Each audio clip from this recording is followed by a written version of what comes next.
foi o GP da redenção aqui na Áustria, a redenção do Gabriel Bortoleto, que estava começando a se incomodar em estar zerado no campeonato, não está mais, conquistou seus primeiros pontos, primeiros 4 pontos em um final de semana muito bom do começo ao fim. Redenção também do Lando Norris, que gosta muito do Red Bull Ring, sabia que se ele não batesse o Piastri no Red Bull Ring, não tinha mais onde ele poderia bater o Oscar Piastri, um final de semana muito importante para a confiança dele. E também o Liam Lawson, outro piloto que teve um final de semana muito consistente, do começo ao fim também, e um momento muito importante para ele. Aqui no Ju Responde eu vou falar também de um detalhe interessante da corrida do Lawson, até engraçado da corrida do Lawson, uma corrida que ele achou que ele estava tendo, mas ele não estava tendo. Mas aqui no Ju Responde eu tiro as dúvidas que vocês enviaram para mim no meu Instagram, MyF1Live. Se você quiser participar, se você quiser ter a sua dúvida respondida por mim, é só me seguir lá no Instagram. Depois da corrida eu abro uma caixinha de perguntas e aí você fica à vontade para perguntar o que você quiser. Mesmo com os pontos do Bortoleto, vocês não estão satisfeitos, porque a maioria das perguntas foram sobre se seria possível ele ter chego na 6ª colocação, como o Hülkenberg foi de último para 9º. Muita gente querendo saber disso, porque realmente foi muito impressionante a corrida do Hülkenberg de novo. As corridas do Alonso e do Lawson, como eles se cruzaram, como eles fizeram a tática de uma parada funcionar. Se a McLaren esfriou a briga entre o Norris e o Piastri com a estratégia, sobre a melhora da Ferrari e o problema de lift and coast, o problema que causou a necessidade deles fazerem lift and coast durante a corrida, e o Colapinto, será que a paciência da Alpine com ele acabou? Começando sobre o Bortoleto, a corrida dele, primeiro destacar, um final de semana extremamente consistente. Ele não terminou nos pontos porque um monte de coisa aconteceu na corrida, ele terminou nos pontos porque o tempo inteiro ele esteve dentro do top 10 em todos os treinos livres, na classificação. Fez um trabalho muito bom o piloto brasileiro nesse circuito que ele gosta tanto. Seria possível o Bortoleto chegar em P6 com uma estratégia diferente? Seria possível um P6? Sim, seria possível um P6, principalmente quando sai o Verstappen, sai o Antonelli, seria possível sim. Mas algumas coisas acontecem na corrida e não só na estratégia que tiram o Bortoleto desse P6 e o colocam no P8, quase P7 ali, naquela briga dele com o Alonso no final, que o Alonso deu sorte de os líderes estarem chegando e daí ele é ultrapassado pelo Norris e consegue usar o DRS quando o Bortoleto estava pronto para atacá-lo. O que acontece no começo da corrida é que tem aquele acidente do Antonelli com o Verstappen. O Bortoleto diz que só vê uma fumacinha branca aqui de que alguém está se perdendo na freada e já vai logo para fora da pista para não ser atingido. Deu certo. Acontece que tem 2 pilotos que conseguem ir por dentro e que roubam a posição dele, que são o Albon e o Gasly. O Gasly estava muito lento porque ele estava com o pneu macio, sofrendo muito com o pneu macio, então ele começa a deixar o Albon lento, então o Gasly estava na frente do Albon, o Albon demora para passar o Gasly e o Bortoleto está atrás dos dois. E como o Albon está com DRS, para ele é difícil passar. O Albon demora para passar o Gasly. O Bortoleto, na primeira oportunidade que ele tem, quando o Gasly já não tem mais DRS com o Albon, ele passa, mas ali foram 13 voltas. Então, o tempo que o Bortoleto poderia ganhar por estar correndo com a cara pro vento, esse tempo ele não ganha no tempo total na corrida dele. Aí a equipe, eles sabiam que para a região do grid deles ali, entre uma parada e 2 paradas não havia uma diferença significativa. E eles sabiam também, todo mundo sabia, que o Lawson e o Alonso iam para uma parada. Como eles sabiam disso? Porque eles não tinham pneu para ir para 2. A não ser que eles usassem o pneu macio. Mas estava bem na cara que eles iam para uma parada e eles sabiam disso o tempo todo. Teve muitas perguntas falando, a Sauber estava olhando para a corrida do George Russell e não percebeu o Lawson e o Alonso. É óbvio que não. O tempo inteiro eles sabiam que a corrida do Bortoleto era contra esses 2 pilotos. E na primeira parte da prova não estava decidido se o Bortoleto faria uma ou duas paradas. Eles iriam ver como seria o cenário da prova. Com esse tempo que ele perdeu no começo, estava mais para a região de uma parada, creio eu. Mas chegou no momento na volta 21 que o Bortoleto falou, eu tô entrando. O pneu acabou, eu tô entrando. Ele nem pediu para parar, ele falou, I'm coming in. E aí a equipe falou, tá, ok, pode entrar. Nesse momento o pneu dele acaba e ele decide entrar, ele sai no trânsito. Ele saindo no trânsito, ele perde tempo. Esse é um momento importante da prova dele, porque é um momento em que o Lawson e o Alonso já estão com o pneu detonado já, e eles estão andando num ritmo lento. Eles estão na frente do Bortoleto, que o Bortoleto parou, certo? E eles estão andando num ritmo lento. O Bortoleto, mesmo voltando no trânsito, ele pega o trânsito do Berman primeiro, aí tem aquela coisa que ele estava esperando o Hülkenberg deixar ele passar, e o Hülkenberg estava lutando com o Gasly. O Hülkenberg passa o Gasly, o Bortoleto passa o Gasly, e o Hülkenberg esperando o Bortoleto chegar no DRS dele para abrir, para ele passar. Dentro dessa confusão aí, o Bortoleto, mesmo com tudo isso, ele ganha 5 segundos em relação ao Lawson, porque o ritmo do Lawson é muito fraco lá na frente, porque ele está tentando levar para uma parada. Nesse momento, sem esse trânsito, ele teria conseguido diminuir muito mais essa vantagem que o Lawson tinha. Então, esse é um outro momento. Então, tem aquelas 12 voltas atrás do Gasly e do Albon no começo. Depois tem esse momento que ele volta no trânsito e aí acho que não tinha muito o que a equipe poderia ter feito, porque ele decidiu parar, porque ele sentiu que o pneu dele já tinha ido nessa. Mas o que eu não consigo entender dessa parte da corrida, do ponto de vista de estratégia, é por que eles colocaram o pneu médio de novo. Então, se havia talvez a possibilidade de fazer uma parada só, mesmo que aquela parada na volta 21 fosse um pouco cedo para fazer uma parada só, por que não arriscar colocar o pneu duro para deixar as opções em aberto? Por que eu digo isso? Porque você precisa usar 2 compostos na corrida, certo? Então ele colocando médio, ele se sentenciou que ele ia ter que fazer uma segunda parada. Provavelmente parando na volta 21, ele teria que fazer outra parada, mas pelo menos deixar as opções em aberto. E aí chega no final, chega um momento que o engenheiro dele fala para ele, nós estamos disputando com o Russell, porque ele estava perto do Russell e estava andando no ritmo do Russell. Acontece que nesse momento, o cálculo da Mercedes, eles começam a ver o tanto que o Russell precisa forçar para ele fazer a segunda parada dele e voltar na frente desses caras que vão fazer só uma parada. Então o Russell aumenta o ritmo.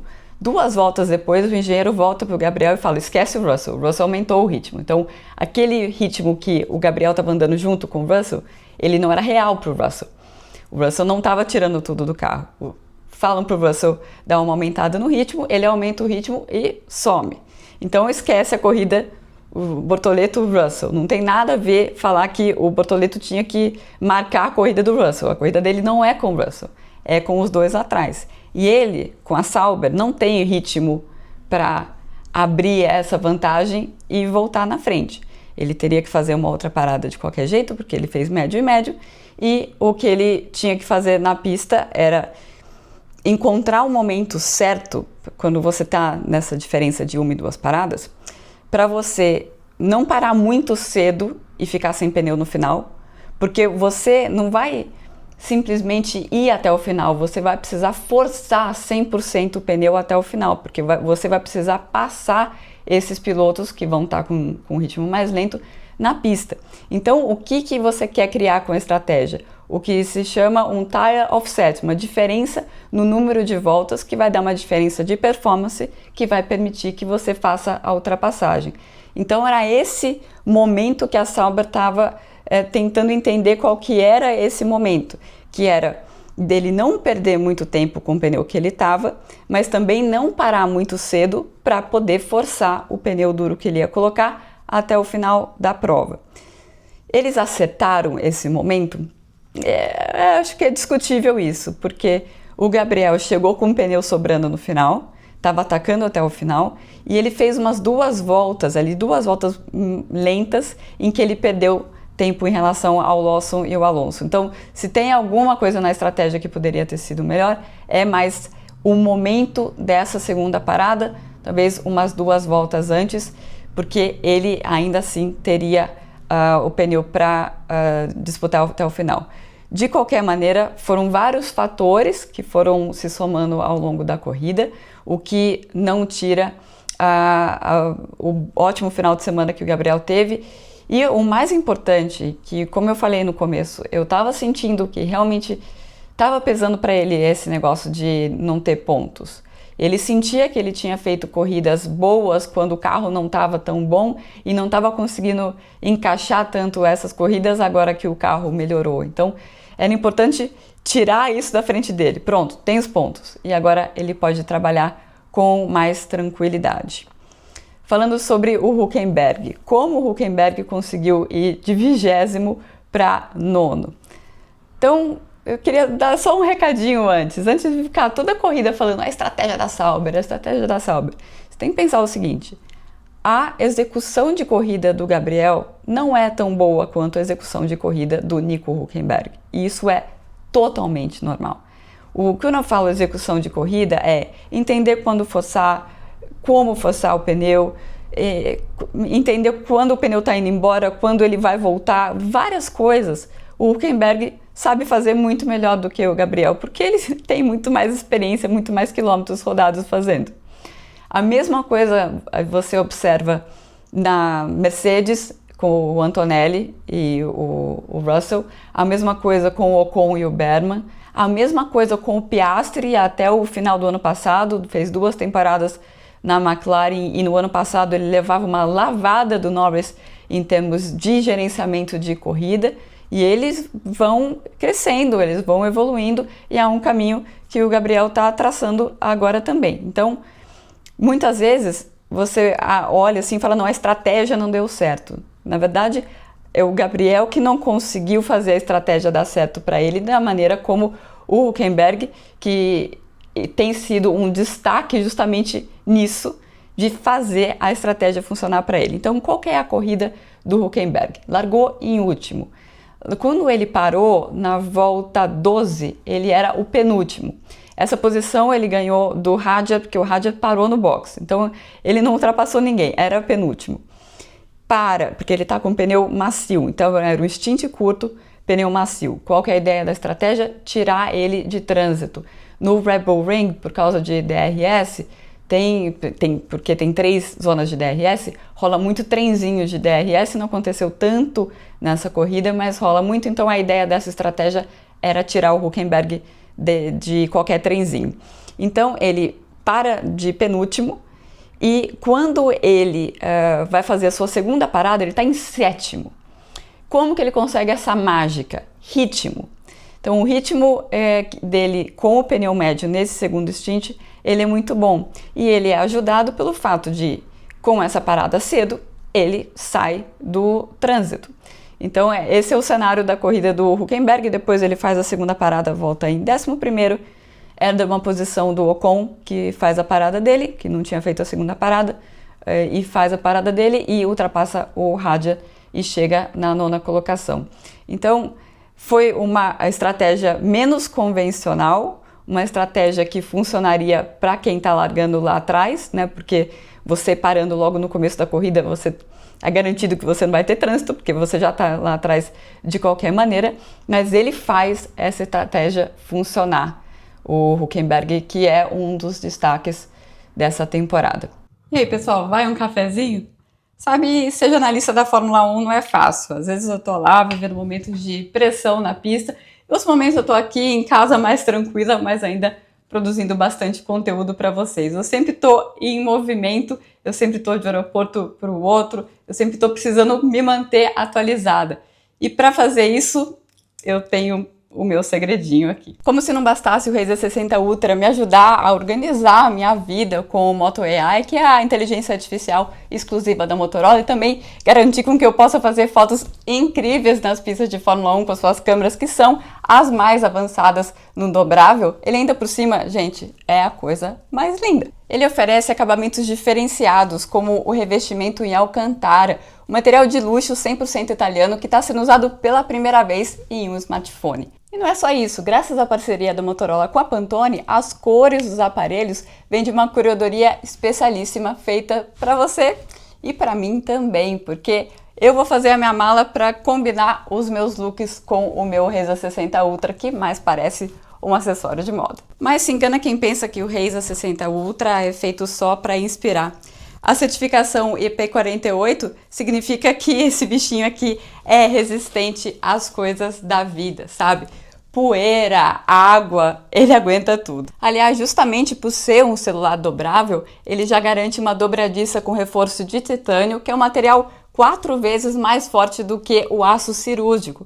É um negócio impressionante mesmo, feito para abrir e fechar quantas vezes você quiser, sem precisar se preocupar.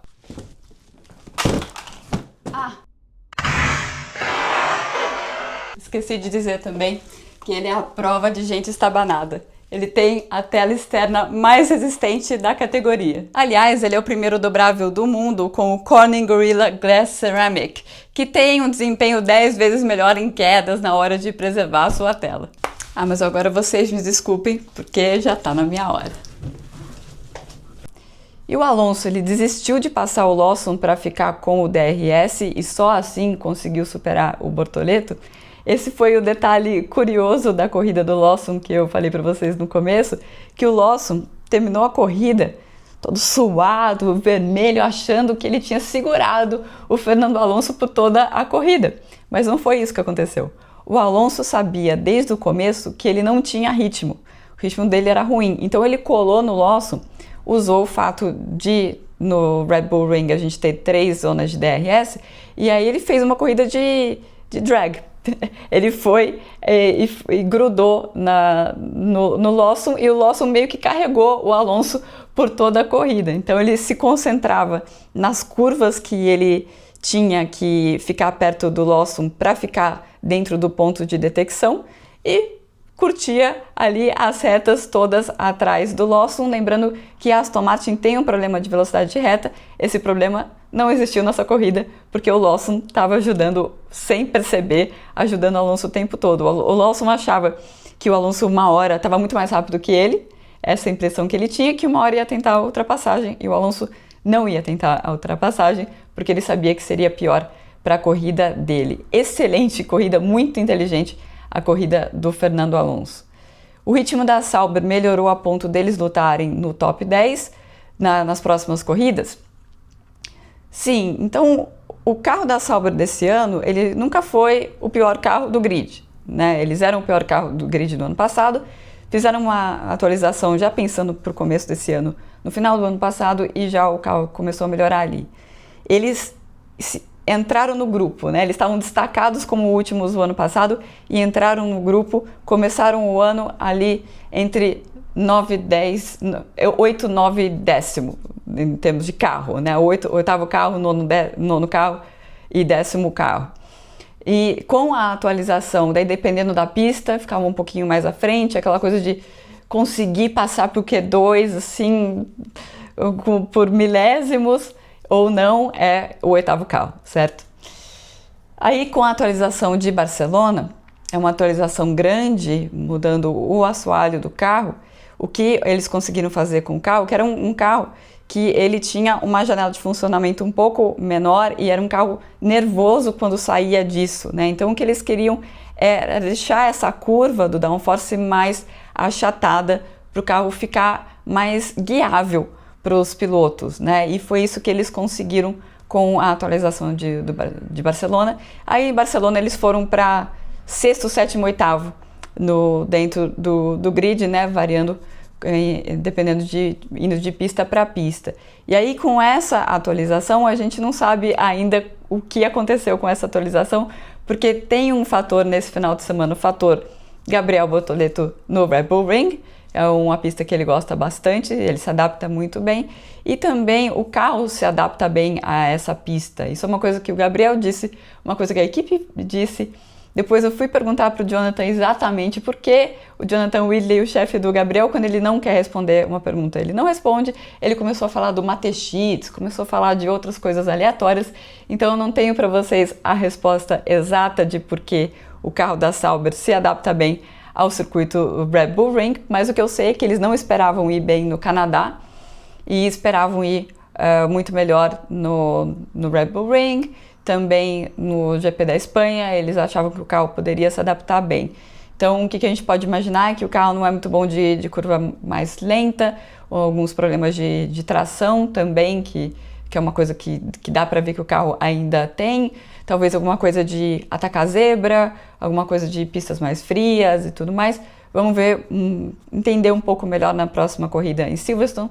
Deve estar mais frio, é uma pista rápida, e ataque de zebra não importa, porque as zebras são todas bem lisinhas, mas tem um último setor ali, as últimas curvas são mais sinuosas. Então vamos tentar entender melhor o que esse carro da Sauber gosta. Mas com essa atualização, talvez eles sejam agora entre quinto, sexto, sétimo.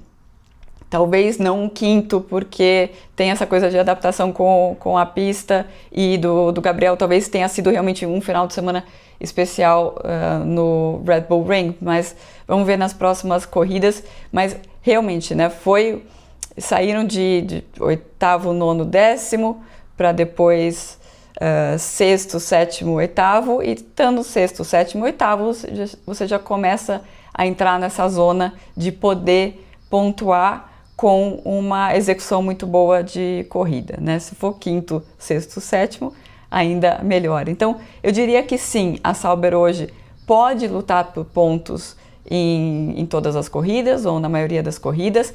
É uma boa notícia porque agora as equipes não vão mais trazer grandes novidades, está todo mundo bastante focado em 2026, e vai ser uma questão realmente de execução de corrida. Não seria pontos garantidos de jeito nenhum em todas as corridas, mas executando bem, é uma possibilidade sim.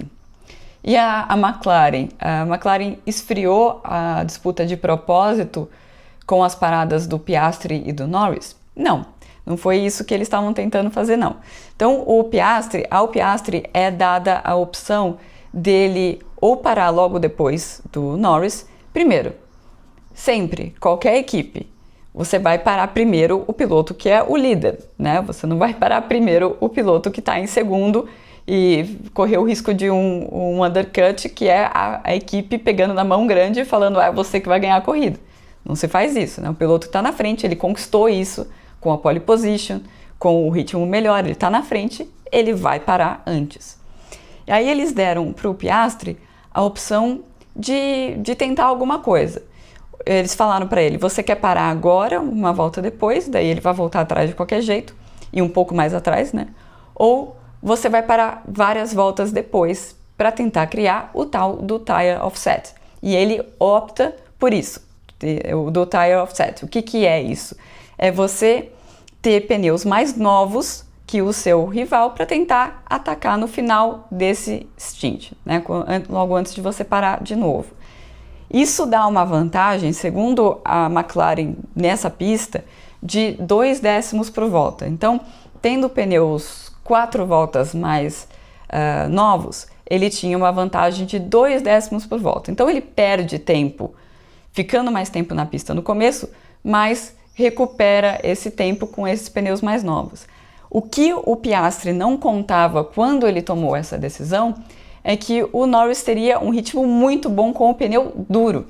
Então o Norris, ele até perde tempo em relação ao Piastri, mas não tanto tempo quanto deveria, porque ele teve um ritmo muito bom. E é nesse momento da corrida que o Norris ganha a corrida, porque com o ritmo dele com o pneu duro, porque com o pneu médio eles estavam igualados e com o pneu duro ele conseguiu fazer a diferença. Então a McLaren, na verdade, deu uma chance do Piastri tentar a vitória, mesmo depois dele não ter conseguido passar o Norris no começo da prova. Continuando aqui, o que é o lift and coast, que a Ferrari pediu para o Leclerc, na verdade os dois pilotos, e eles estão com esse problema, não é novo, é uma questão de temperatura nos freios. Então quando está mais quente, eles têm que pedir para os pilotos fazerem lift and coast. O que é? Você tira o pé do acelerador antes do que você tiraria para você usar a aerodinâmica do carro para frear o carro, daí você não tem que pressionar o freio com tanta força. Com isso, você mantém as temperaturas mais sob controle. Esse lift and coast também é usado para economizar combustível. Ele é bastante comum nas corridas, mas não é comum que os pilotos tenham que fazer o tempo todo. E é claro, não é a maneira mais rápida de você terminar a corrida. Então, o ritmo da Ferrari foi comprometido por esse lift and coast, e esse não é um problema novo para eles, já é um problema conhecido, inclusive foi o que atrapalhou a corrida deles no Canadá também. Mas a Ferrari melhorou, né? A pergunta por que a Ferrari foi a segunda força e o que esperar das próximas corridas.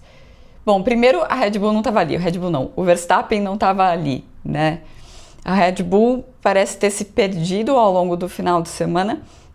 Verstappen falou que eles não mexeram no carro entre o FP3 e a classificação, e mesmo assim o carro estava completamente diferente. Eles saíram daqui sem entender muito bem o que aconteceu e sem ter a referência da corrida do Max para ter mais detalhes. A corrida do Yuki Tsunoda, ele mesmo falou que parecia que eu nunca tinha pilotado um carro, foi inaceitável a minha corrida, estava bem para baixo o Yuki Tsunoda. Então tem esse fator Red Bull que não estava ali, mas a Ferrari com certeza melhorou, né? Eles estrearam mudanças no assoalho, também no difusor. Os pilotos gostaram bastante, falaram que o carro, a sensação no carro está bem melhor. Era bem possível, inclusive, que eles tivessem feito o segundo e terceiro lugar no grid, ou teve um errinho ali na volta do Hamilton. Então, o carro melhorou sim. E aí, na corrida, você tem uma grande diferença em relação à McLaren, foram 20 segundos. Tem a questão do lift and coast, que não ajuda no ritmo de corrida deles, e tem a questão que estava muito quente, e quando está muito quente a McLaren é muito melhor do que os outros, né? É impressionante que os pilotos estavam brigando entre si, os dois pilotos da McLaren, e ainda assim eles conseguiram 20 segundos de vantagem, e parecia que o mesmo carro do Piastri atrás do Norris parecia que não tinha efeito nenhum, né, de temperatura de pneu e tudo mais. E já disse que estava muito quente nesse domingo aqui na Áustria. Mas sobre a Ferrari, o desenvolvimento aerodinâmico agora acabou, né? O carro saiu do túnel de vento, o carro de 2026 já faz um tempo que só ele está no túnel de vento, mas eles vão continuar o desenvolvimento com o simulador, então tentar melhorar o que ele já tem, e vai chegar provavelmente em Spa a esperada atualização da suspensão da Ferrari. A Ferrari é o carro que tem mais escopo para melhorar entre os carros da ponta ali, porque foi o carro mais alterado do ano passado para cá. Então vamos ver o que acontece com essa atualização de Spa, porque assim, a Ferrari parece que está implodindo e tudo mais, mas eles, com tudo isso, estão em segundo no campeonato. E para finalizar com chave de ouro, porque é uma bomba que eu vou soltar aqui, o Colapinto fica após essas 5 corridas. Olha, o que eu ouvi ontem e hoje de manhã também é que o Flávio Briatore, a paciência dele com o Franco Colapinto acabou. Pelo menos ontem, depois da corrida, ele não queria saber de Franco Colapinto na frente dele e ele estaria buscando alternativas para isso. Ao mesmo tempo, a gente tem no grupo Renault, né, acima, na montadora de carros, vai ter um novo conselho, né, porque o CEO, o Luca De Meo, saiu. O Luca De Meo foi o cara que colocou o Briatore ali na Alpine, então até o Briatore pode estar sob pressão também. Muita coisa acontecendo ali dentro da Alpine, mas o que eu ouvi no domingo era que o Flávio Briatore, a paciência dele com o Colapinto acabou, e que ele está buscando alternativas, e que uma alternativa seria, inclusive, o Valtteri Bottas. Estão perdidos, né, na Alpine já faz algum tempo, então não surpreenderia se a gente tivesse uma outra mudança, o que é um cenário diferente do cenário que existia no começo do final de semana. Quando você perguntava o Colapinto vai ficar para Silverstone, né, porque acabou esse período de 5 corridas dele, e todo mundo falava, não, acho que nem vai ter nenhum anúncio, porque eles esqueceram essa coisa de 5 corridas, ele vai ficar. Mas foi um outro final de semana muito inconsistente, é um piloto que é rápido, mas ele não está demonstrando uma evolução clara, né, e a paciência ali do Briatore não vai muito longe. Então esse foi o Ju Responde do GP da Áustria e na semana que vem eu volto com mais para a gente falar sobre tudo que aconteceu lá em Silverstone.